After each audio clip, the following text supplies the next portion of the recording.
Come on. As brand new reports have dropped surrounding Pete Alonso, the situation keeps getting crazier. It keeps getting ridiculous. And these new reports have Jays fans very intrigued. We're going to break down these new updates surrounding Alonso and discuss what this means going forward. There's also some rumors revealing some positive things surrounding Jays free agency. But before we get into it, if you're a part of the 71% who aren't subscribed to the channel, this is the place to be for daily Jays content, ladies and gentlemen. So if you're part of that percentage who aren't subscribed to the channel and you enjoy daily Jays content, especially as spring training approaches, we're going to keep you up to date with the latest Jays news. Make sure to hit that subscribe button. And thank you guys again for your continued support. Now, ladies and gentlemen, there's a lot to go over today. And most importantly, the Toronto Blue Jays spring training is very soon. It is almost upon us. We're now 14 days away from Vladimir Guerrero Jr.'s big extension day, his deadline where pitchers and catchers report, all these different things. Now, some new reports have dropped surrounding Pete Alonso. And yes, it's not a joke. Pete Alonso is still a free agent. Alex Bregman is still a free agent. We're seeing some action happen across the MLB, and the Jays target, Danny Colomé, is off the board as well. But I want to dive into a few different things here. So an article dropped very recently, and it is from Andy Martino. It gives some new insight. So insider updates if the Mets could expect Pete Alonso to join the Jays. While it was reported back in the middle of January, the Mets, the re-signing of outfielder Jesse Winker meant they were pivoting away. Things have maybe changed. On Monday, which was yesterday, MLB insider Andy Martino of SNY explained why it still makes plenty of sense for the Mets and Alonso to reunite before spring training. Here, we'll dive into the exact thing here, along with, of course, a bunch of other reports, as you saw there. But it's unknown exactly how much money Alonso is expected to receive months ago, but it's no secret his free agency journey hasn't gone as he hoped. Martino directly said Monday that Alonso is now without a publicly known suitor after he and the Jays failed to come to an agreement to his liking. Meanwhile, the Mets re-signing of Ryan Stanek, followed by their signing of Nick Madrigal to an inexpensive deal, seemingly left available space on the club's payroll.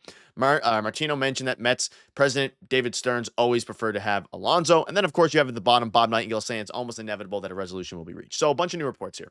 This obviously dropped yesterday surrounding Andy Martino, and it's not great news. He's basically saying that there's no publicly available favorite or suitor for Pete Alonso. And the reason for that is because Pete Alonso was taking so long and waited so long. It seems like he declined the 3-year, $75 million deal that was on the table by the Toronto Blue Jays. And we kind of know how the story goes. We backtracked a little bit. Reports came out a couple of weeks ago that the Jays were closing in on a deal because it was the only deal available. Those reports ultimately came out to be false. We know once the Jays signed Max Scherzer, we'd figure that they'd have some leverage there.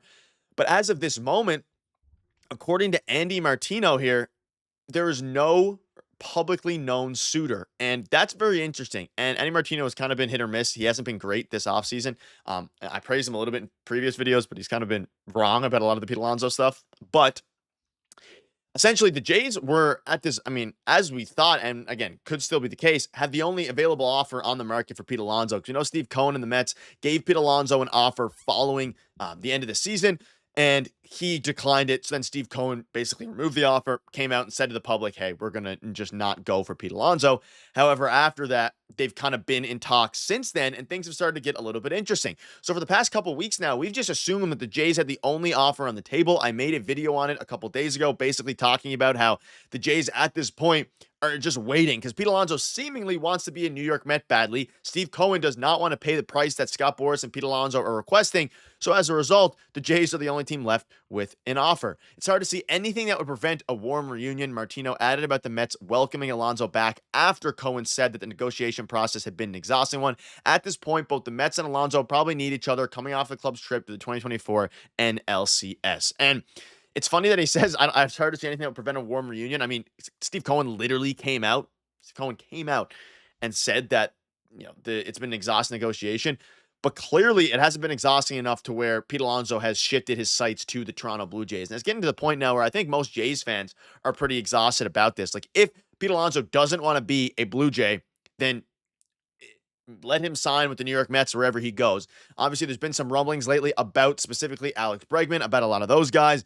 And, Alex Bregman fits the actual structure of the team better. But for a while there, we thought that the Toronto Blue Jays were going to get We're going to get Pete Alonso following Steve Cohen's comments. And these reports are just a little bit concerning. Again, we had the tweet from Hector Gomez. This was a couple days ago saying the Jays have offers out for Pete Alonso for 3 years and Bregman for 6 years. The Jays are in play to land either of them.